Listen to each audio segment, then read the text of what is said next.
What is up, DTube, Steam blockchain? Today I want to talk a little bit quick about 5G being overhyped.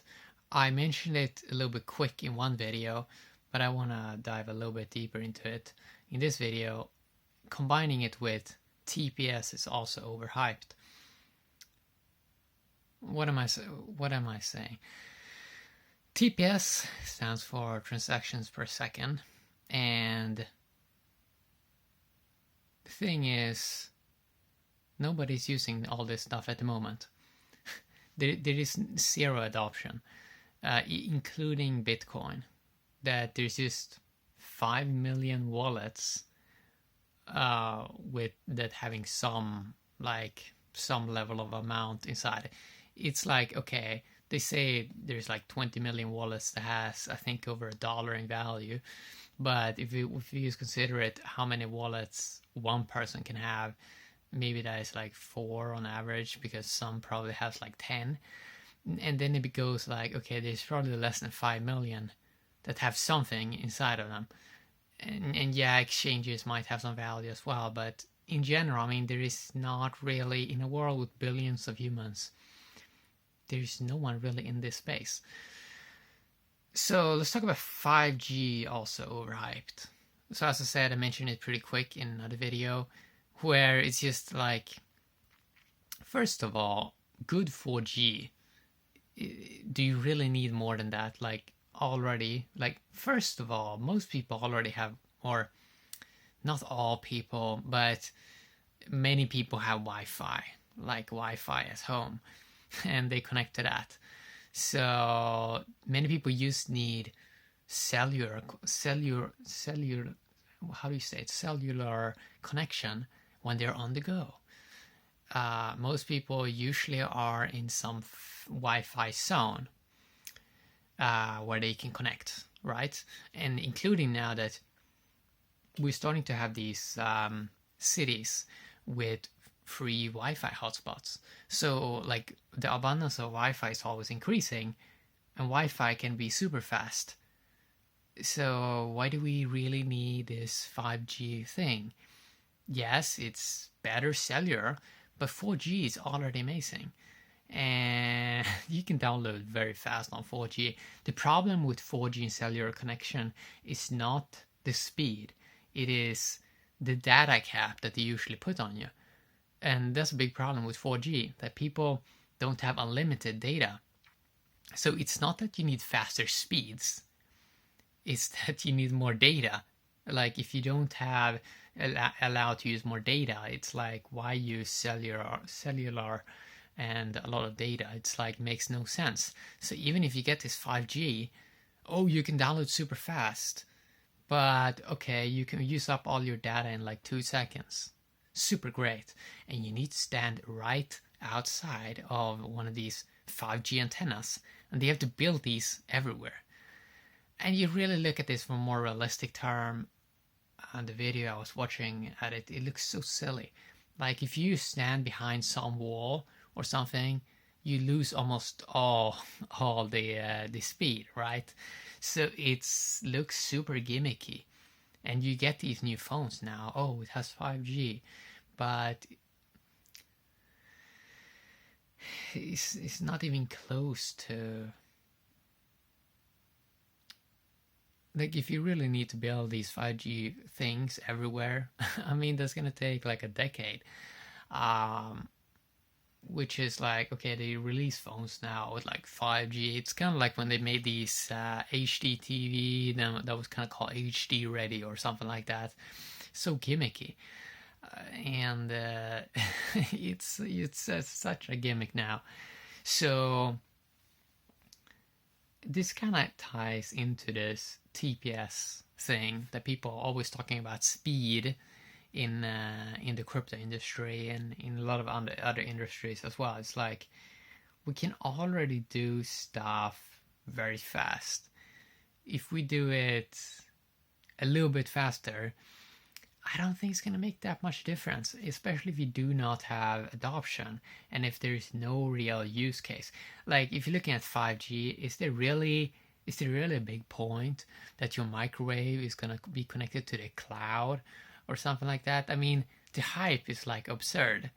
Or this Internet of Things that is gonna do everything for you, and you're gonna have a trillion devices being connected and all that. It's a lot of gimmick stuff, because what we're actually seeing is we're actually moving to a phase where you actually need less devices. You can do more with one device. That is actually what we're seeing.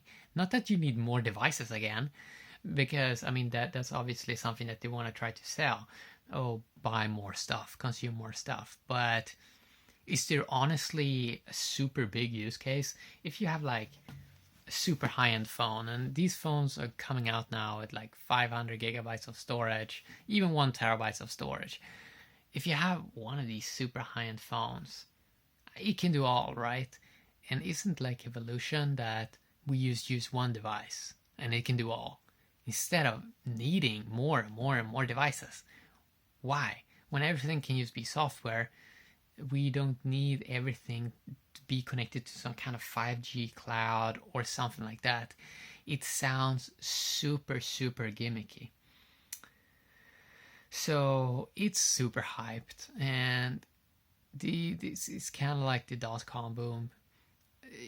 You know, internet is still here, is still amazing, but how change happens is more about, it's kind of like a slow change, right? So the infrastructure, like the hype with the stocks and everything, that like that kind of faded away. A lot of fake value faded away, but the internet did not went away. Like stuff happened in the background slowly, and that's what we're going to see in the crypto industry as well. So you're going to see a lot of stuff that looks like it has crashed, it's forever gone. But if you really take a look at a lot of projects, you see some projects that they're actually working. They're actually trying to improve stuff, and you know, you can see that the real revolution is more. It's not as like it's not as spectacular. It's not like a one event thing, or that someone's gonna make some transactions per second technology that can do 1 billion transactions per second. Even if you do that, or let's say 1 trillion TPS per second, even if you do that, how are you going to get adoption? And this nice observation that many people have shown is that maybe the market is telling us that basically people do not really need to send value around that much, like to their friend or to like to all of their friends, that they're always gonna like send value back and forth. It's very like it's good for making like an advertising commercial for that, like, yeah, people gonna like send value all the time. But in the real world, like, people just like when they need food or when they pay rent, they sort of do like a one-time payment. And that is basically what people are doing. Why would it change that people are going to do like a lot of transactions, like they need a lot of massive TPS because their transactions are just so important that they just have to do them? Why can't you just have some kind of robot in the background that sort of handles it in another way? Or it's like, even if you can do this in theory, let's say you have 10 friends and they all eventually, just because technology is advancing so quick, they can all have their own kind of AI miner or whatever. And let's say they all sit on $10,000 each or something like that. Yeah, and if all of them, they all sit on $100,000 then in total, it's like, would that friend circle actually care so much about the TPS, or that they have to send $1 to their friend because it's so important to send that dollar?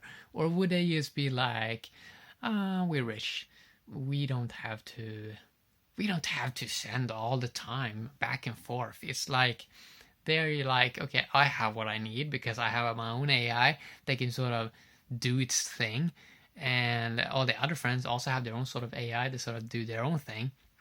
And if everyone then has their own sort of AI, it's like, why would you need this like massive like TPS that at the same time as all these people already have value, that they're going to be obsessed about having to like send $1 back and forth or $100 back and forth.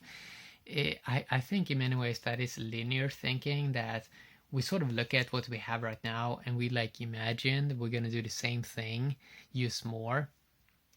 But exponential technology means that it's going to change it in other ways, where if everyone already has value and they have the best like storage, digital storage, that maybe give them 3% inflation per year or something like that, then why would there be a need to like send all the time back and forth? Because it would be more resource efficient to have a smart contract that just hands out value. That's how I look at it. I may be wrong.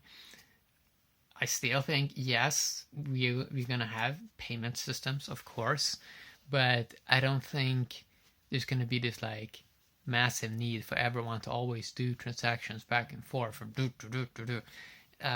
when you can have some robot that does it all. Yeah, like why, if you can have an AI that can do all those things, like why wouldn't you? Like it's just better, right? Because then humans can do some other thing, right? So it's still gonna, still gonna do stuff. We're still gonna move value around and stuff like that, but there's not gonna be any need for like super speeds to do anything. Like first of all, like if I can download a movie in like 5 minutes or like 10 seconds, like does that really matter? It does not really matter, because the movie is going to be 90 minutes. Like, why would it matter if it's in a 1 second or 5 minutes? Like, I don't understand. So 5G, super overhyped.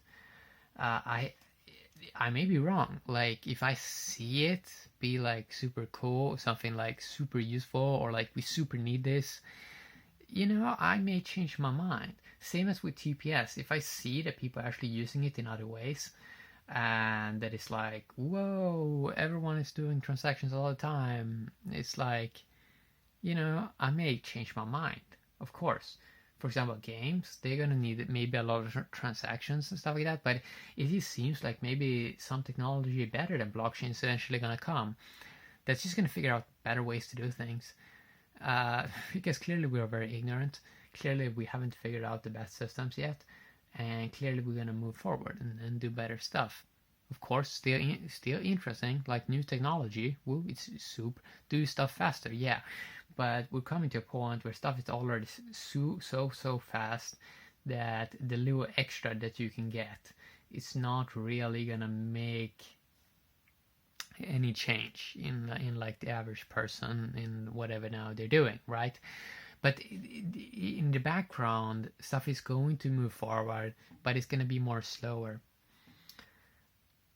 and it's going to be smaller things that people eventually realize, well, this is sort of like a better service. Maybe that you realize that the algos is getting a little bit better. Maybe you realize you're getting a little bit better service for something you're doing. Maybe you're realizing that people are paying attention to some other things that they did not look at in the past. For example, I have observed that you're getting better media coverage now in terms of random people that use making videos and sort of trying to look at things with your own eyes and sort of, it's great when cameras becomes cheaper, because more people can sort of be prosumers, create their own entertainment or create their own information, or just talk about stuff that they have sort of observed or something like that. It's kind of interesting. So it's like these small things you sort of realize, technology sort of is getting better, sort of is getting a little bit more interesting. That's what I want to talk a little bit about in this video. 5G, super overhyped. And I already saw this like 2015, when already then stuff was pretty maxed out, and here we are 4 years later. Is there really a massive difference? It's not really, but yeah. So will this space eventually get adoption? Probably, but it probably won't be in the ways that people imagine.